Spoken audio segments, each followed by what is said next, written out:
Hello, in this session I'm going to look at the 19th century's renewed interest in the architecture of the late medieval period, generally referred to as the Gothic revival.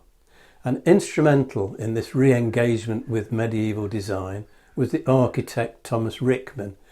He wrote an influential book, An Attempt to Discriminate the Styles of English Architecture. It was published in 1817. And much of our terminology derives from Rickman, who also divided medieval Gothic into a stylistic sequence.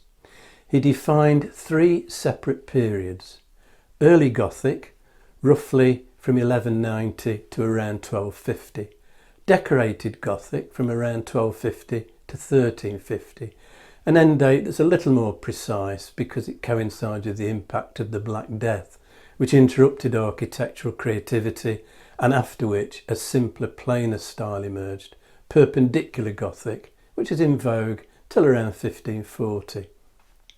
This less elaborate style, possibly as much a reflection of a nation in mourning as a shortage of skills and manpower, although that was real enough. From the mid-16th century, Tudor and later Jacobean architecture became increasingly influenced by classicism, based on the buildings of ancient Greece and Rome, filtered through Renaissance interpretations. Early Gothic marked the transition from the rounded arches and massive circular piers of Norman Romanesque buildings to a lighter style with pointed arches and elegant lancet windows, like two hands in prayer, it's been said. Piers became taller and slimmer, with clustered columns or shaped profiles.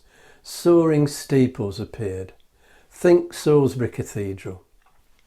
A medieval skyscraper with pointed arches, a vaulted ceiling and slim clustered columns. And the lancet windows at the east end of Salisbury have been combined here in a stepped tier of three. Typical sculptural ornament included stiff-leafed carving from nature but stylised, and dogtooth moulding.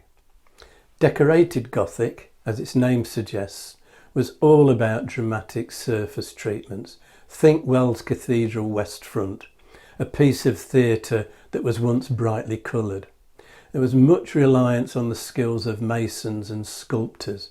Carvings became lighter, more lifted, high relief, more naturalistic. Characteristic features are ball flowers and crockets.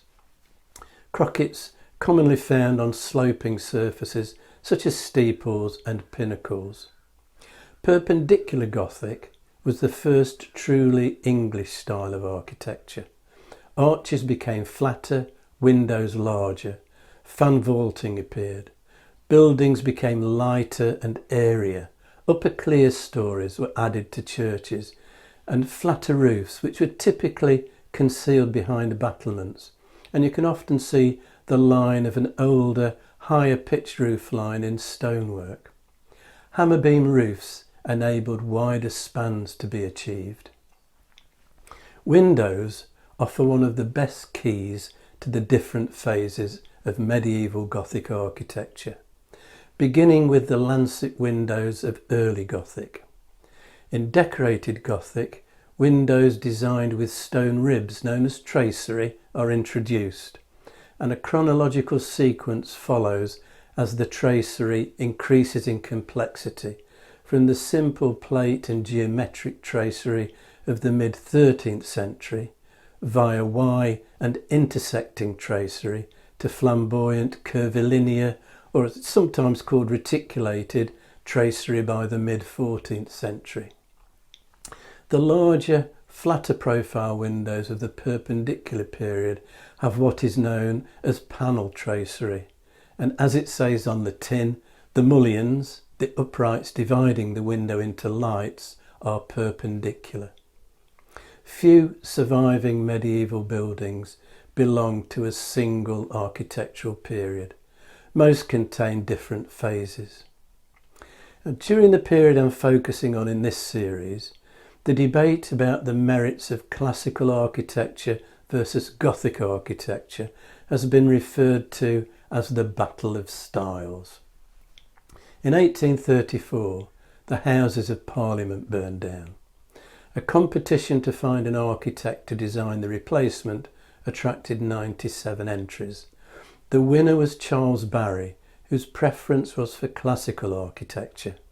His partner in the venture was Augustus Pugin, whose inspiration was Gothic. Perpendicular Gothic, he argued, the first truly English architectural style, would make an important statement about national pride. His view prevailed, and he got to do it his way. And the outside of the Houses of Parliament, covered in kings and queens, a history lesson sculpted in stone. St Stephen's Tower housing Big Ben is a dominating presence.